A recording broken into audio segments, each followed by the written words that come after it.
well and tries to consummate.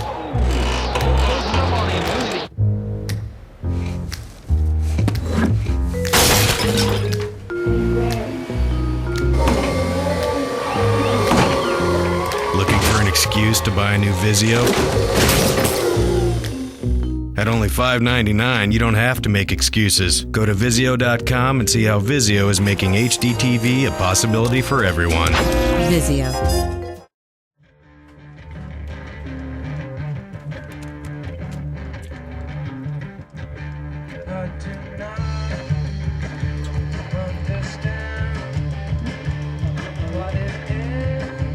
It's pretty good. Is that the new Radiohead? Yeah, How much did you pay for it? $10. How about the disc box? But Yeah.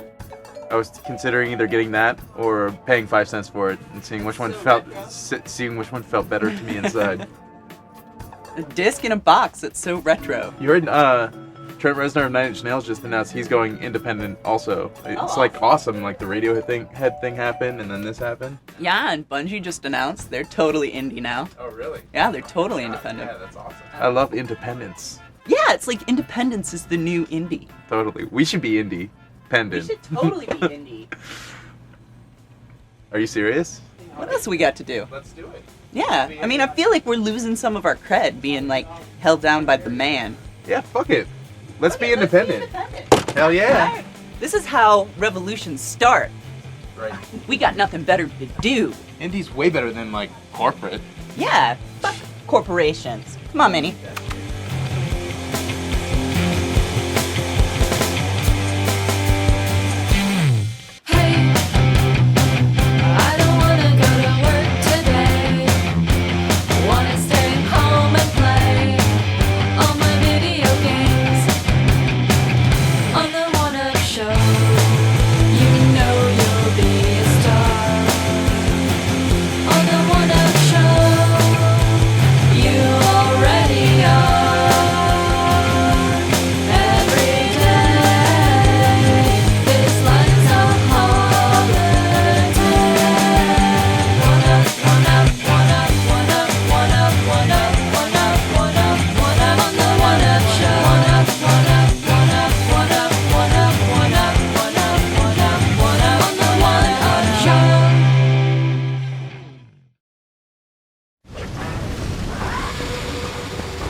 I remember like I was playing maybe going commando and I felt like it wasn't paced really well. It just gets to the point where I'm like, all right, I'm playing too much. Like I just want the game to end. And my main compliment for the game is that every level is paced so well that you never really get bored because there's so many things to do, and when you think you're getting bored doing something, they throw something else at you. And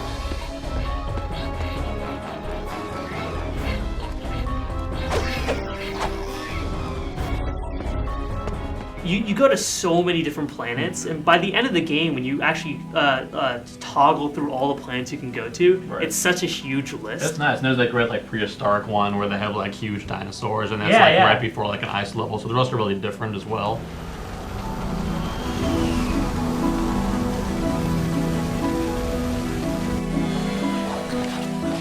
Yeah, the levels in Future 2 have like huge hidden areas as well that are like totally optional. And a lot of times they don't even necessarily point you in the direction, they're just kind of there. So if you go a bit out of your way, you'll find like a whole nother third of the level's worth to explore, and that's just for like an additional gadget that'll help you, like the one that like sucks all the bullets nearer to you so you don't have to go get them. It's like just things that generally improve the game for you that are totally optional, which is great, and that goes a long way to adding to that like wanting to explore everything and replay it all.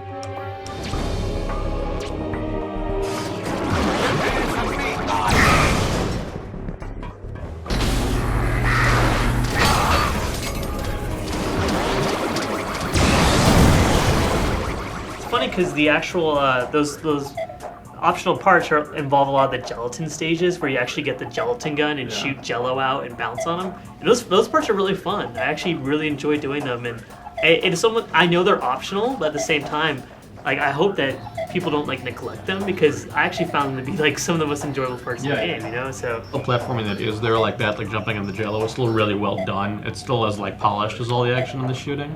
I think that's one thing that this game, if anything, has more so than the others, is just like this ridiculous layer of polish. Like, I mean, it looks just ridiculously gorgeous. Like, even on, I mean, I wasn't even playing on a particularly nice TV, and it still was like phenomenal. I mean, that whole like Pixar metaphor kind of gets like thrown around a lot, and it's kind of tiresome. But like this, again, it's like this.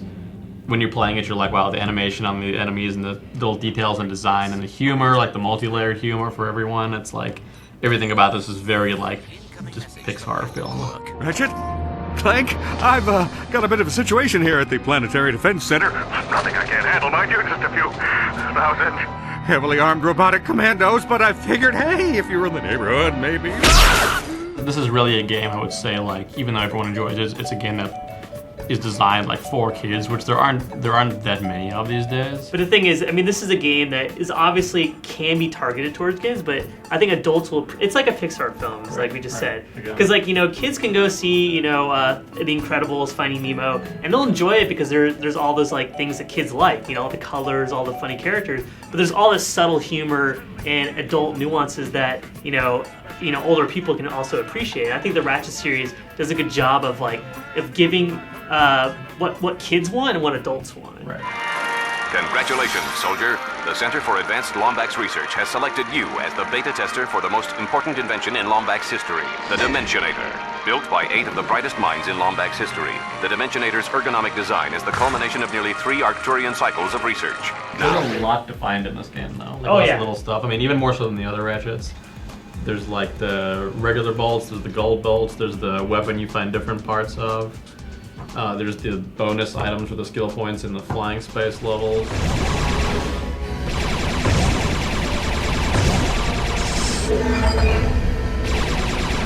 And the space flying segments, they're still not great, but they're the best ones yet in Ratchet. Yeah. And they do a good job of breaking it up as well, because they're pretty long. They reminded me a lot of the gummy ship battles in Kingdom Hearts. Right.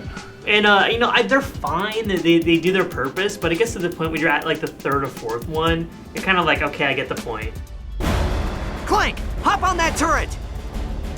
They actually let you control Clank in a turret in the back, and I found that if I didn't shoot any enemies, I can still get past that part. Right. And it's weird, I'm like, well, why do you even let you play as Clank if his point, or his part is basically pointless? There's certain weapons that I just grew attached to that were so useful. For instance, the Lightning Ravager, I think is what it's called. Shock Ravager. It's like basically like a lightning whip, and it can take out enemies an entire radius around you. And so there's a lot of times where all these little critters will come running at you. You flick the whip once and it kills all of them.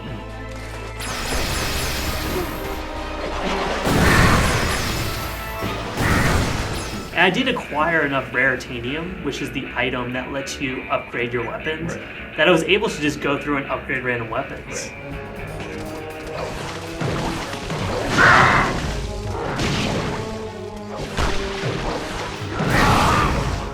It's like those subtle things that you might not notice the first time you play it, but I think that's why the Ratchet game is or the series itself is so successful, is because there's all these little subtle things that they put in there that kind of like raise this game above kind of like your typical like platformer.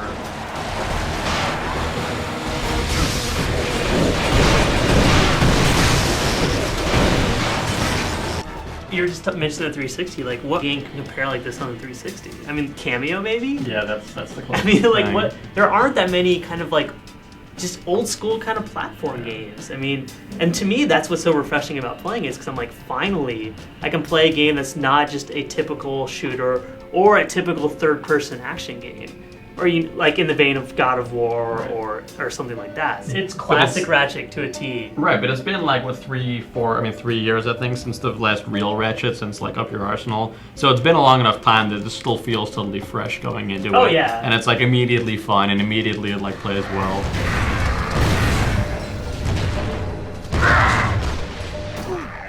Some people might think like, oh wait, I expected more, but I think it's a good thing for them to do that, because it really kind of let gamers kind of appreciate that old school kind of gameplay that you really don't get anymore. Right, while still being a total showcase for the PS3. To your right, to your left, to your left, to the sky. To your left, to your right, to your left. Shake your booty. Finally, we're together. I mean, together, like, it's us. I want you to know how special you are to me. I just feel so alive when I look at you. You know, I see things now that I didn't see before. I have a sense of clarity and purpose. It's like destiny, you know. I feel like I'm the one that's discovered beautiful and perfection. I want to climb to the top of Everest and say, I know what beauty is. I am in love with the Vizio. Vizio.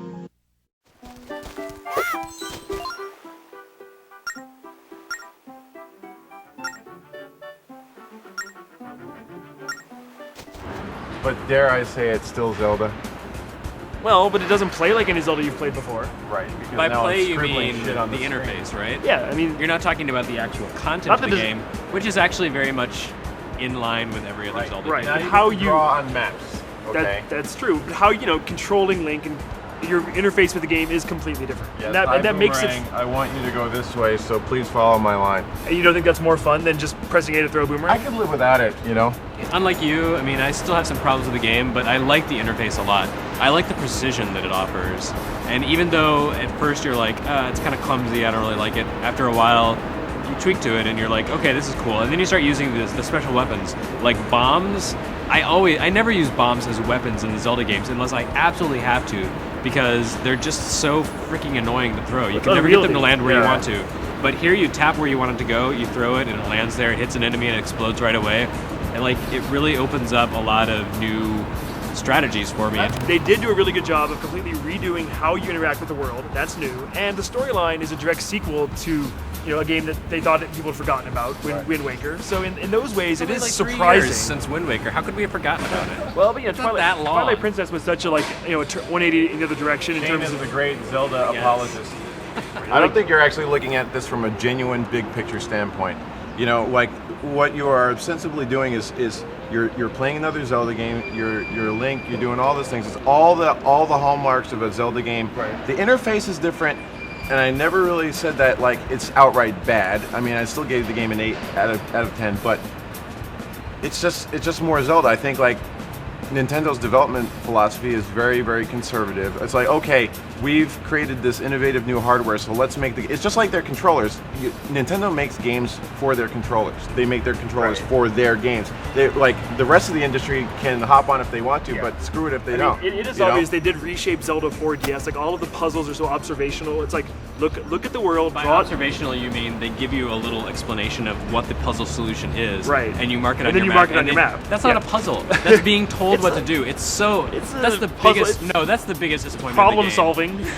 Puzzles are too simple. I mean, I think the game was for a younger audience in some ways, and they made simpler puzzles because of that. And I think the puzzles do get repetitive. I agree with that. They're not awesome, but they are different for Zelda. And the game also got rid of a lot of the chaff you associate with Zelda, like pieces of heart containers. Yeah, I wasn't like sad to see trading items in towns. All that stuff's gone. So a lot of the same old things you've been doing 10 times now are gone in this game. So I give them credit for like streamlining it a little bit that way. Well, all games should have something new, right? All games like if the next game has new things and you're gonna act like, wow, it has new things. Here's the thing with Zelda is that with Zelda games, we've played the Zelda games, the same Zelda game, how many times? Every game since A Link to the Past is the same Zelda game when you get down to the basics. I mean, games like Majora's Mask did mix it up more. Yeah, but that's more not like every game structure. You're still doing a lot of the same stuff. It's just that you're doing them over and over again in an attempt to, get to the end. After a while, they have to just, cut the strings and say, okay, we can't keep remaking the exact same game over and over again. This is Zelda that everybody's like got their panties up in a bunch about now because they just want it to be the best thing ever. That's just what, loyalists do. It's okay to be a Zelda fan. I mean, you and I have both been Zelda fans for over 20 years, and it's okay to play a Zelda game and be, okay, this is a little insubstantial, it's a little easy, it's a little repetitive, and still you can still love that game. You know. Do you really love running around, cutting grass, getting rupees out of the grass and all that stuff? And oh, here now I can purchase this upgrade, and it's like it's all very predictable. I mean, it's still a very high quality game. It's like well put together. Well, but if none of the tenets of Zelda were there, if like you didn't do any of those things in this game, then people would cry foul. Castlevania, you know, you've got to whip candles and get hearts and stuff like that.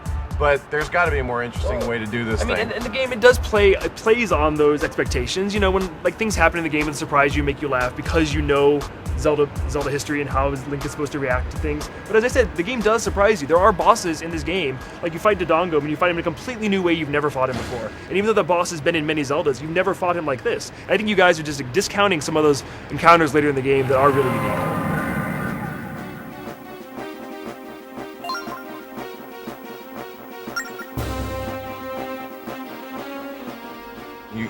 You act like they get a free pass or extra credit for, you know, oh, you finally fight this boss in a different way. Well, thank God, you know, that's like saying like, oh, in this Mario game you get to kill Bowser in a different way, you know. It's like, well, I should hope so. And like I said, this is a good game, but I'm just not blown away by it, that's all. Right. Yeah, I wasn't blown away either. I mean, our scores aren't that far apart. No, but in 9's kind of says blown away. In fact, I'm surprised. I was on the edge of 8, 5, and 9, I gotta say. Not slamming your score by any means, but like, you know, you're actually coming into this conversation a lot more reasonable than Shane is, and you had the same score as him. And I almost gave it an 8.5, but like the end game did raise my opinion of the game. The reason an 8 is considered a bad score is because traditionally, blasphemy. Handheld Zeldas have been considered among the best. They get like 10s, like Link's Awakening, you know, the Capcom ones. So basically, by reviewing this game on its own merits, rather than saying, well, this is supposed to get a 10, so I'd better give it a 10. Yeah. That's why people are angry. Because people felt like you kind of came to this with an agenda of like giving Zelda the comeuppance it's been deserving for That's why there are 3 reviews. It's true. Right? Because everybody has a different opinion.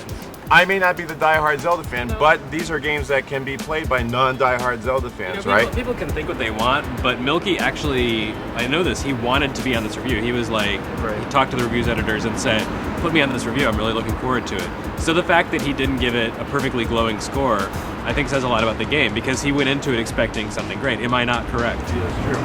I think it's still important to realize that we all think this is a good game. Right. I think it sounds a little more negative than it really is. No, that's because people focus on the negative things. Like if you look at our comments, our blogs, our reviews, anything we've said about the game, people when they post it in blogs and they post it on forums, they take like the 1 or 2 negative sentences or paragraphs we write and completely ignore the rest. Milky still hates it. I love Zelda. I mean, I had to do a strategy guide for freaking Ocarina of Time, you know, so it's like, you better love some shit in order to do a strategy guide on stuff like that. But, you know, I just don't think this is the best Zelda that, I think they can do better.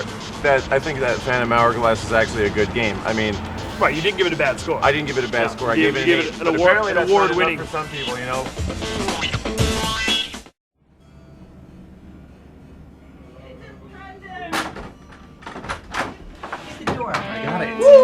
So what's up? Hey, Simon. We're free! Hi. I'm about to be independent. What she's getting at is that we quit, I guess. You can't quit. Yeah, I think we have to. We have to. We quit. We can't be under the corporate yoke any longer. Not if we're independent, right? No, you can't quit. It's 4th quarter. We have like hundreds of games, literally hundreds of games coming in over the next couple of months. It's going to be awesome. We're going to have so much awesome stuff to talk about on our independent video game show for the internet. So it's true. Yeah. Oh yeah? That is a good name. Write that one down. Well, okay. But you know you can't take anything with you. Well, I'm taking my debug home tonight because I want to finish Mass Effect. Yeah, property of 1UP, I think. What about our cameras? Hey, camera. Yeah. We're taking the camera. We got to take at least one camera. We need that. 1UP camera. What about Rob? Rob, hey, you got to quit. Rob. You don't have any sort of contract you signed or anything, right? When you came, like you can be our cameraman. Oh shit. All right. You got a camera. Look, we're independent from all these things. We're independent from the company, from the hardware, from the games. We're indie. Good luck, Simon. You see you later. Yeah. Have fun with your show. Indie. In debt.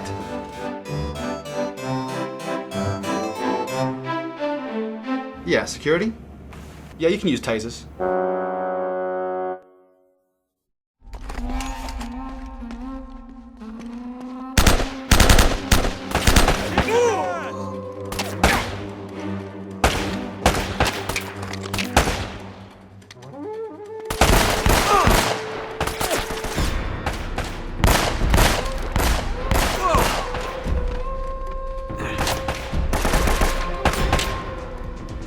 So you're the Uncharted expert, and I don't only know, say Matt, that. I don't think you've actually even played it, but I think it's because Yes, you I kind of look like Drake. Do I? I look like Jason Rubin? So who's hotter though? I think Jason. The dude from Mass Effect or the dude from Uncharted? I'm going Uncharted. Uncharted, Yeah? guys. You got the hair, the hair. Huh? I don't see any boat, Nate. Looks like we missed our chance. No, there it is. On the other side of the harbor. Come on. Hey, you know what? Why don't I just wait here and you can, swing around and come back and pick me up?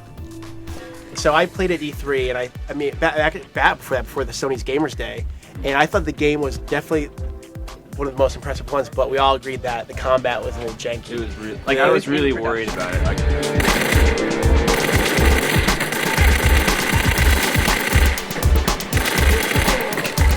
It took too long to kill guys. They weren't like registering. Like the hand-to-hand combat was really janky. Yeah, weird animation patterns and like some of the platforming is like you jump and then it would like slowly stand you up. And then we saw it at E3, and it looked good again, but still had all those Same combat problems. And I'm like, are they gonna fix this? Same And thing then at TGS. They showed, well, they had this event in Croatia that we didn't go to because it was in Croatia. Yeah. And then they showed the same thing there at TGS, and we were like, okay, it's a little better now, but it's not really that different.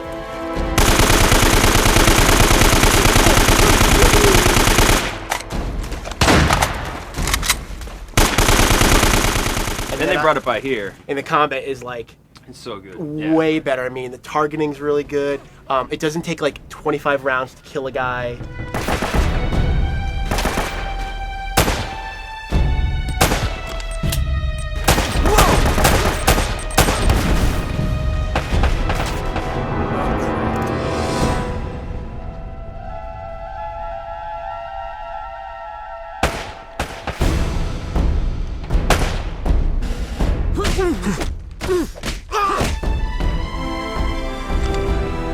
Hand-to-hand combat, they were trying to do this rhythm thing before where it just didn't make sense. Like people just didn't get it. You mean the hand-to-hand combat? Yeah, the hand-to-hand combat just didn't get it.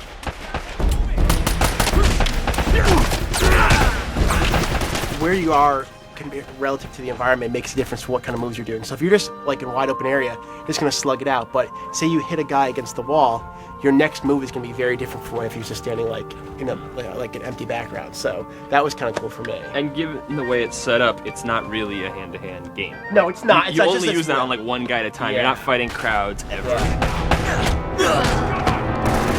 I remember they gave me the controller and I got to try the new sniper rifle. It was so easy, just moving everything over, boom, boom, boom, getting headshots, and like just felt really good. And the thing is, it was nice because they recognized that it wasn't there, and they're like, okay, we got to change it up. And they like were thanking people at E3, going, yes, tell us that this isn't correct. It felt so much better. It looks a lot better now. Like the jungle environments at Sony Gamers Day were very shiny. Now you've got all different types of leaves on the plants and different trees and...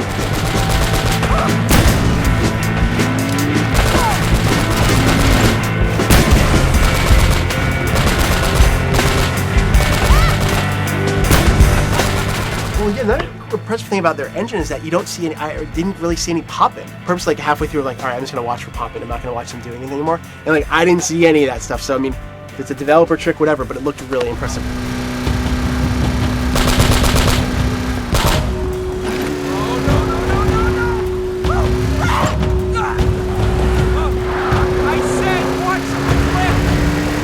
But I also think another thing about this game is that we're starting to finally see other environments. This game is not Welcome to the Jungle. It's not like only It's not like Turok. yeah, it's not Turok. It's not when it's there are a lot of different things.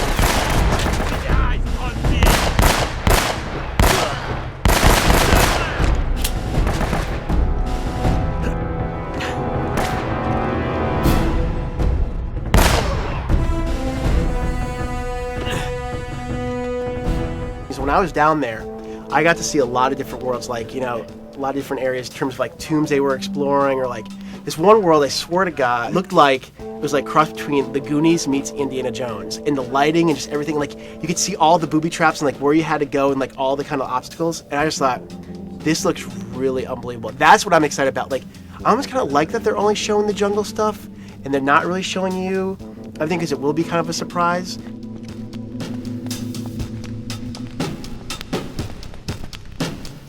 there is more to this game than just like you're in a jungle shooting a bunch of pirates. That's what I was worried about because I knew that the team was Amy Henning and Richard Lemachon.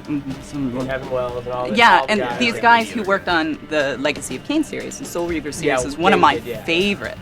And one of the things I loved about the Kain series was how the puzzles would work right in with the gameplay. Yeah. And the puzzles were smart, and they were challenging without being frustrating, you know. And I hadn't seen any examples of puzzles, even though you think, oh, you're raiding tombs. Did they show you the Drake Diary? Yeah. So so the Drake basically, like, remember like Indiana Jones, like the book, you know, the book his father had, like with all the little hints. Well, that's kind of like going to be your hint book during the game. So you basically, if a puzzle comes up, you kind of like look at your diary, Drake's diary, for these clues. So it just adds a little element of like there's some like ground for like why you're doing these puzzles and stuff, and there's some basis there. So I know I'm not a big-time treasure hunter like you, but I doubt you're gonna find El Dorado in there. How'd you get yourself in this mess? Trying to rescue you, as a matter of fact. Oh, that's so sweet. Traditional sandstone, brick, and stucco, limestone mortar, huh? How'd you get to know so much about this? My show, Episode 4, Architects of a New World. Yep, it'll just take a tug to pull these bars out. What? And, of course, they had to figure out a way to use the 6-axis.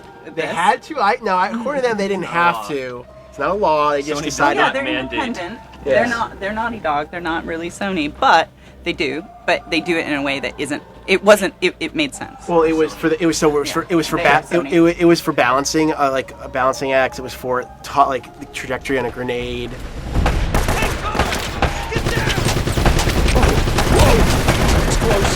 Unlike some games, Lair, you don't have to. You don't have to ever use these mechanics. You don't have to. Like, you can just throw a grenade like a regular grenade. You can, walk across the balance, by a fallen tree. Using the grenade, like. Yeah, I didn't try that. I didn't have any problems with it at all. Oh, yeah. And it also supports the rumble. Yep. Yes, that was cool too. I got to use the rumble, and I didn't feel like what other people have talked about, where they feel like each individual quadrant of the controller is rumbling differently. Surround sound. It's surround sound controller. No, it felt like rumble again. Yeah. It's slightly heavier than the controller is now.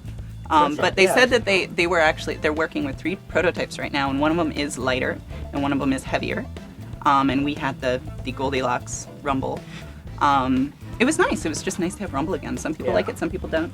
I like it. At least if you import the controller, because we're not getting it till next year, you'll be able to use it.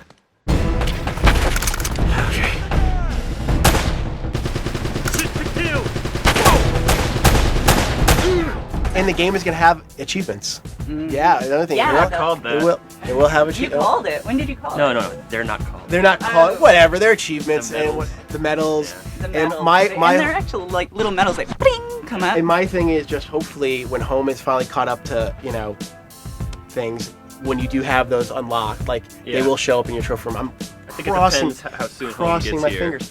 It keeps getting better and better and better. I mean, you're pretty tough on everything. So what did you think? I was bummed kind of when I first because I first saw the screens. I was like, okay, looks really cool. Then I played it and I was like, But then now after last week, I got really excited for it. It's like top 5 this year. I mean, do we call it? Is it a system seller? I mean, because this is an important game for Sony. To be. It's the first game.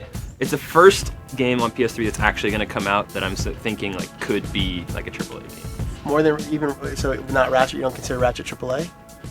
Not quite. I think this has more potential than Ratchet does. I am making you a fair offer.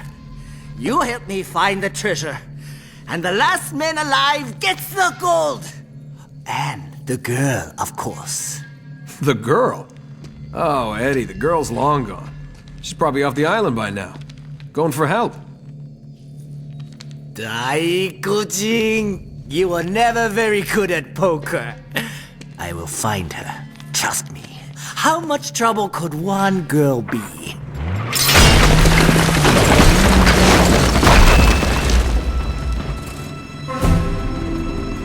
Well, come on! Blockwell tries to come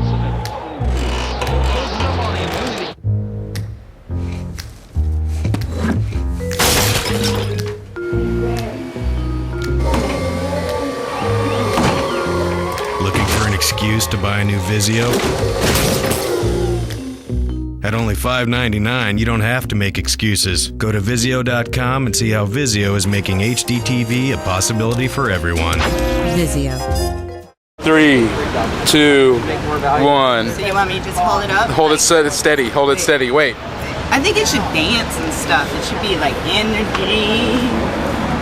So Did what you bring games your you want? DS? Yeah. Did you bring your DS or whatever? Look, I snuck this out of the building. They didn't know. I got that fancy new brain edge DS. Wow. Isn't it? This is the best podcast ever. I'm playing. What have you been playing, Ryan? I play games, computer games, Half-Life. No, we already talked about that on the show. Oh yeah. Do you have anything else besides your DS? I've been playing Pokemon. That's really old. Yeah. That's really old. I can't believe basically none of them wanted to. No. No one else wants to be independent. They need to pay their rent. Well, I need to pay my rent. How much are you paying?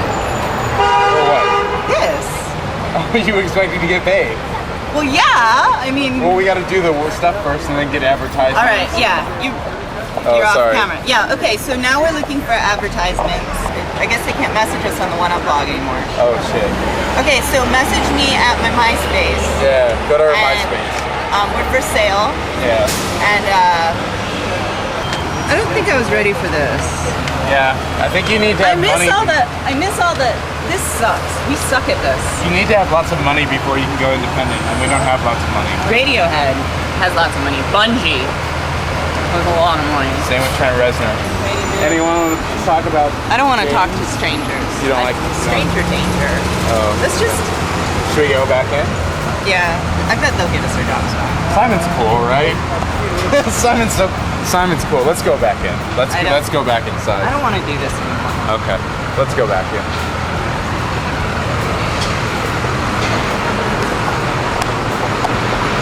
Stranger danger.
I'll take the camera.